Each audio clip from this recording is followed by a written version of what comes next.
So today's project is an LG microwave oven. This oven is not heating like it should. And did a little troubleshooting. And it turns out that the problem,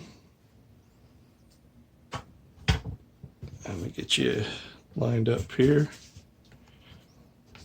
The problem is the magnetron. This is the guy that puts out the microwave energy that heats your food. And it goes right in there like that. This is the transformer that powers the magnetron.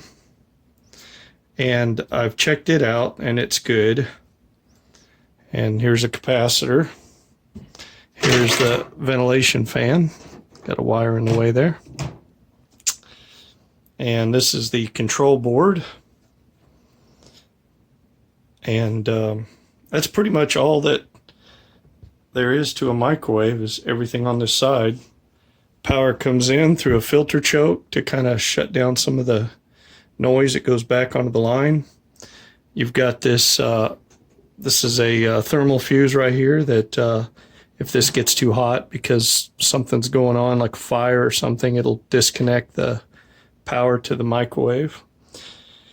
Your control board, and of course your transformer. And the heart of it all is the magnetron. That's it right there, and that's the bad one.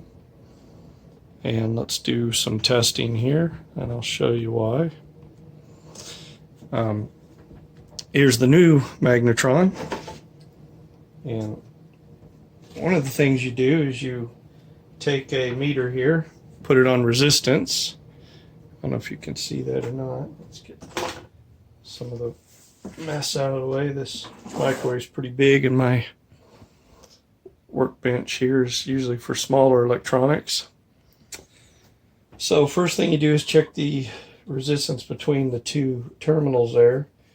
And can you see it's 0.2 ohms, and if you measure the resistance in the leads, it's 0.1. So that's pretty much a dead short.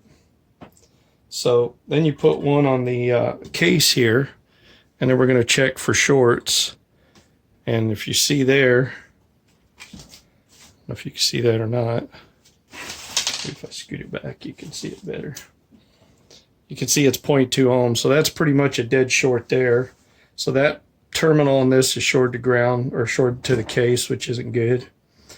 And then you check that one, and it's shorted as well. So that's pretty much telling you right there that this magnetron is bad. We'll grab this guy here. This is the new one. And we'll check the resistance between the terminals. And you see there, it's about 0.2, but it's pretty low, but that's not really a problem. But if we check the case to terminal resistance, you could see that they're not shorted. So hopefully this one's good. We'll find out here in a minute when we install it. I kind of did the same checks on the transformer. Let me pull that guy out here. Kind of the same idea with the transformer. You check your resistance on your windings. Let's see, we got 0.9 ohms there.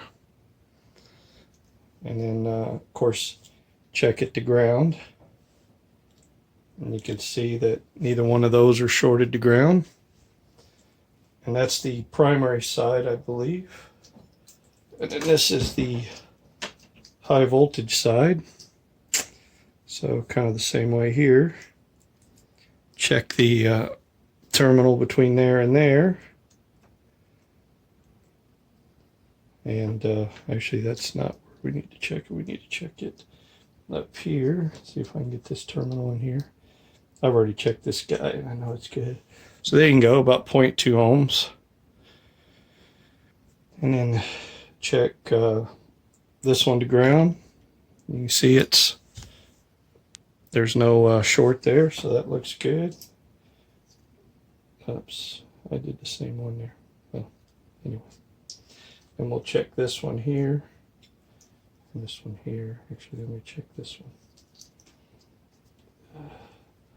I had it on the wrong spot earlier. But you can see there that's 0.2 ohms, and neither one of those are shorted to ground or shorted to the case of the transformer. So that is a good transformer. So initially this was brought in and it had a burned out fuse. And from what I understand, the kids were putting aluminum foil in there and watching the fire show. So that'll kill it. So anyway, I'm going to install this magnetron and transformer, get them all back in there, and then when it's done, we will give it a test and see how it goes.